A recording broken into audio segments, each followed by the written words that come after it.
That little brown bottle has been sitting in your cabinet so long, you've probably stopped seeing it. It's just there, behind the bandages, next to the expired cough syrup, doing nothing. And every time you move it to grab something else, you think, I should probably throw that out. Don't.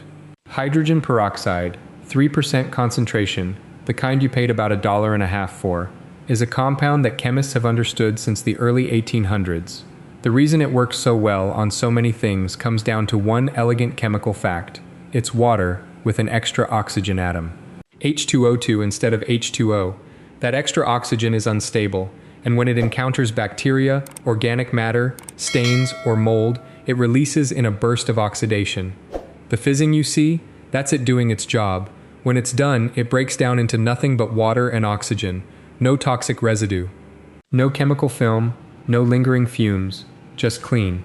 A bottle costs under $2. The name brand cleaners doing the same job cost $8, $10, sometimes $15. So if you've been reaching past that brown bottle every single time, you've been leaving money on the table. Let's fix that. Use number 1. Your cutting board is dirtier than you think. Soap and water is a start, but it's not the finish line when it comes to cutting boards, especially wooden ones, or anything you've used for raw chicken or fish. Bacteria like Salmonella and E. coli love to nestle into the fine grooves of a board's surface, and they'll happily survive a soapy rinse. After washing your board normally, spray or pour a generous amount of 3% hydrogen peroxide directly over the entire surface. Let it sit and fizz. That bubbling means oxidation is happening, and it's taking bacteria with it. After a few minutes, rinse it clean. The CDC recognizes hydrogen peroxide as effective against yeasts, fungi, bacteria, and viruses, including some of the toughest foodborne pathogens. And because it leaves no chemical residue, you're not putting anything on your food prep surface that shouldn't be there. Do the same for countertops after cooking, especially around the sink, where moisture and organic matter accumulate. Spray, let it bubble, wipe down. Use number 2. Grout that's gone gray. Bathroom grout starts white, and over months of moisture, soap scum, and warmth, turns into something closer to cement. Most people assume the only option is regrouting, or buying a product with a label that promises miracle results and delivers mediocre ones. Here's what actually works. Mix 3% hydrogen peroxide with baking soda to form a thick paste, roughly 3 parts baking soda to 1 part peroxide. Work it into the grout lines with an old toothbrush and let it sit for 5 to 10 minutes. Scrub again, then rinse. For grout that hasn't been treated in years, one application might not bring it all the way back. 2 or 3 treatments over a week will get you there. The peroxide attacks the mold and mildew that cause discoloration, while the baking soda acts as a mild abrasive that scrubs the loosened residue away. Neither ingredient will damage the tile or the grout itself. If you're finding these tips useful, take a second to hit the subscribe button. This channel is built around exactly this kind of practical, no-nonsense cleaning and saving content, and there's a lot more where this came from. Use number 3, stain removal that actually surprises people. Red wine. Coffee, blood. These are the 3 stains most people assume are permanent the moment they happen. Hydrogen peroxide disagrees.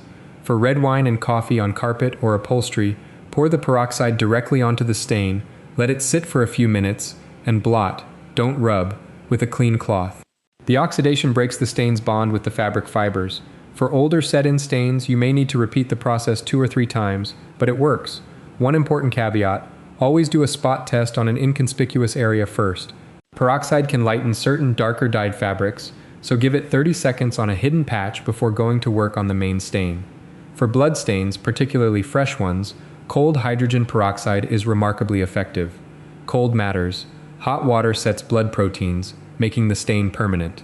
Pour the peroxide onto the fresh stain, let it fizz, then rinse with cold water and launder normally. The enzyme-breaking oxidation of the peroxide does the heavy lifting. Use number 4, laundry without the bleach. Chlorine bleach does one job well, it whites whites, but it also weakens fabric over time, releases fumes, and is genuinely harsh on skin if you get it on your hands. A cup of 3% hydrogen peroxide added to your washing machine's drum before running a load of whites achieves a comparable brightening effect without the downsides. It deodorizes at the same time, breaking down the organic compounds that cause that musty smell in clothes that have been stored, or gym wear that's been in a bag too long.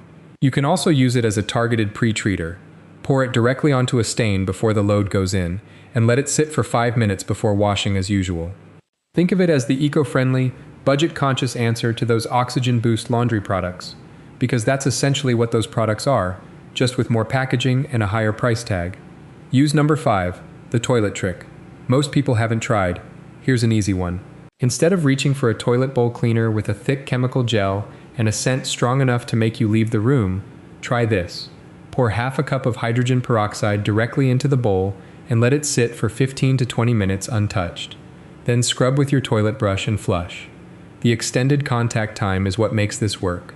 Peroxide needs time to oxidize the grime and mineral deposits that build up under the rim and on the bowl's surface. Rushing it won't give you the same result. If you make this a weekly habit before bed, pour it in, let it work overnight, brush in the morning, you'll notice that the bowl stays cleaner longer and requires far less scrubbing overall. Use number 6. Kitchen sponges live longer than they should. Kitchen sponges are, by design, excellent at absorbing everything, including bacteria, food particles, and moisture that doesn't fully dry out between uses. Studies have shown that a regularly used kitchen sponge can carry bacterial loads that would alarm anyone if they saw the numbers. The 2-minute fix, at the end of each day, mix a 50-50 solution of hydrogen peroxide and warm water in a shallow bowl and soak your sponge in it for 10 minutes. Rinse thoroughly after. This won't make a sponge last forever. There's a point at which it simply needs to be replaced, but it dramatically reduces the bacteria count between uses and extends the time before that sponge starts to smell. Pair this with leaving the sponge somewhere it can fully dry out between uses, and you've significantly cleaned up one of the germiest spots in the average kitchen. Use number 7. Wash rinsing fruits and vegetables under running water removes some surface residue, but it's far from a complete clean. Pesticide residue, handling during transport, and microbial contamination from storage can all linger on the skin of produce even after a rinse. Adding roughly a quarter cup of hydrogen peroxide to a large bowl or a clean sink filled with cold water creates an effective soak. Submerge the produce for about 3 to 5 minutes, then rinse thoroughly under fresh running water and allow to dry. The FDA recognizes dilute hydrogen peroxide as a safe sanitizer for fresh produce, and research has shown that produce cleaned this way tends to last longer because mold spores and bacteria responsible for spoilage are removed along with surface contaminants. If you're worried about taste, don't be. Properly rinsed produce after a peroxide soak has no detectable taste difference. The compound breaks down into water and oxygen before it ever reaches your plate. If you've been sharing this channel with anyone who complains about grocery bills or food going bad too fast, this is the one to send them. Use number 8. Mirrors without streaks. Commercial glass cleaners work, but they're mostly water, a surfactant, and a fragrance, with a markup that reflects none of those ingredients. Hydrogen peroxide in a spray bottle does the same job, and often better. Spray it onto the mirror and wipe with a lint-free cloth. Microfiber works perfectly. What you'll notice is that it dries clean, leaves no streaking, and doesn't leave a soapy film that shows up in certain lighting angles. This works on windows too. For external windows with heavier grime, a wipe down with a damp cloth first followed by a peroxide spray and lint-free wipe produces a clarity that's hard to beat without expensive products. Use number 9. Mattress hygiene dust mites are microscopic arachnids that feed on shed skin cells. They're present in nearly every mattress in use, and while they don't bite, their waste particles are a common trigger for allergies, asthma, and disrupted sleep. Hydrogen peroxide is one of the more accessible tools for managing dust mite populations. Strip the bed, then spray a light, even mist of 3% peroxide across the entire mattress surface. Don't soak it. A mist is enough. Allow it to dry completely before remaking the bed, meaning a few hours with some airflow in the room. Doing this monthly, combined with washing bedding in hot water, meaningfully reduces allergen load. Vacuum the mattress surface beforehand to remove the dead skin cells mites feed on, and you've made it a fairly inhospitable place to live. Use number 10. Refrigerator cleaning. One of the underappreciated advantages of hydrogen peroxide is that it leaves no toxic residue on surfaces. That makes it ideal for the inside of a refrigerator, a space where food sits directly on shelves and where you don't want chemical cleaners lingering. Empty a shelf or drawer, spray it down with peroxide, let it sit for 2 to 3 minutes, and wipe with a clean cloth. It kills bacteria and neutralizes the odors caused by them, which is why refrigerators cleaned this way stay fresher smelling longer between full cleanouts. Work your way through the whole interior, including the door shelves and rubber gasket seals where mold loves to grow. Use number 11, yellowed plastics and retrobrite. If you've ever wondered why old plastic appliances, vintage electronics, or even children's toys turn yellow over time, it comes down to a process called thermal oxidation.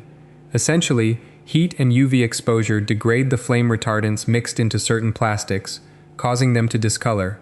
The yellowing doesn't mean the item is broken, it just looks like it is. There's a hobbyist community that developed a process called retrobriting, specifically to reverse this. The technique involves applying a thick hydrogen peroxide solution, or cream, the higher concentration kind used in hair bleaching, available at beauty supply stores, to the yellowed plastic, then exposing it to UV light, either natural sunlight or a UV lamp. The UV activates the peroxide and reverses the discoloration. Results vary depending on the plastic type and how deep the yellowing runs, but on many items the transformation is dramatic. Decade-old yellow becomes near white again in a single afternoon. Use number 12, nail brightening paste. Nail polish, particularly darker shades, can leave behind staining that no amount of acetone removes. The nails themselves take on a yellow or gray tinge that makes them look unhealthy even after polish is removed. Mix 1 part 3% hydrogen peroxide with 2 parts baking soda to create a paste. Apply it to the nails, let it sit for 3 minutes, and rinse off. Repeat every few days for a week or two if needed. This is the same oxidizing principle at work. The peroxide breaks down the discoloring compounds in the nail's surface layer, while the baking soda provides gentle friction without scratching. It's a significantly cheaper alternative to nail brightening products sold in beauty aisles. Use number 13, oral hygiene beyond the first aid kit.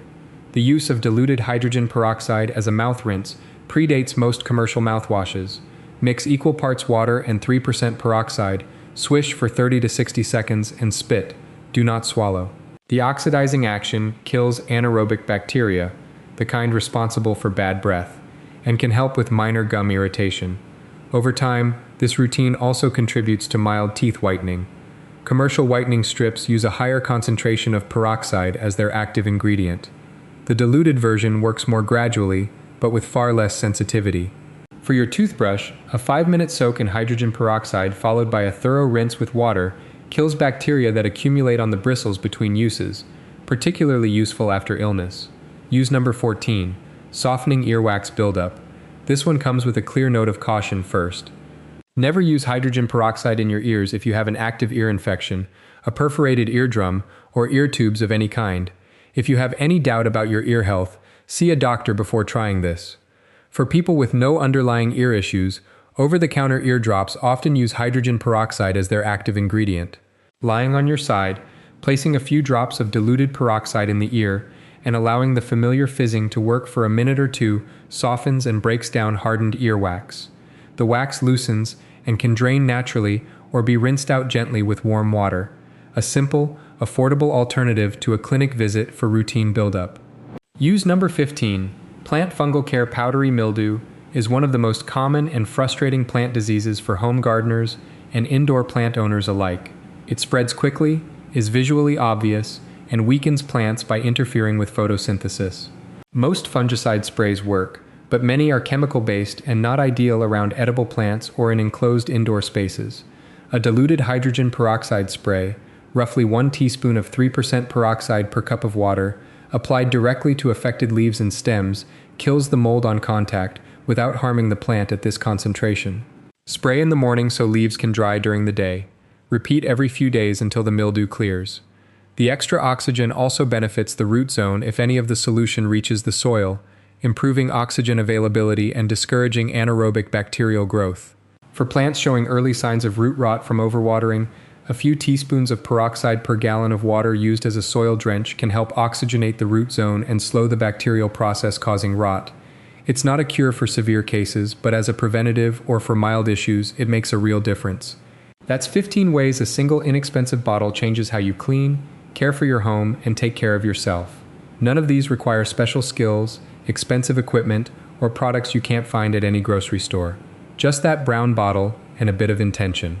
This channel is about using what you already have more intelligently, so you spend less and get better results. Subscribe if you want more of this kind of content. There's a lot more coming.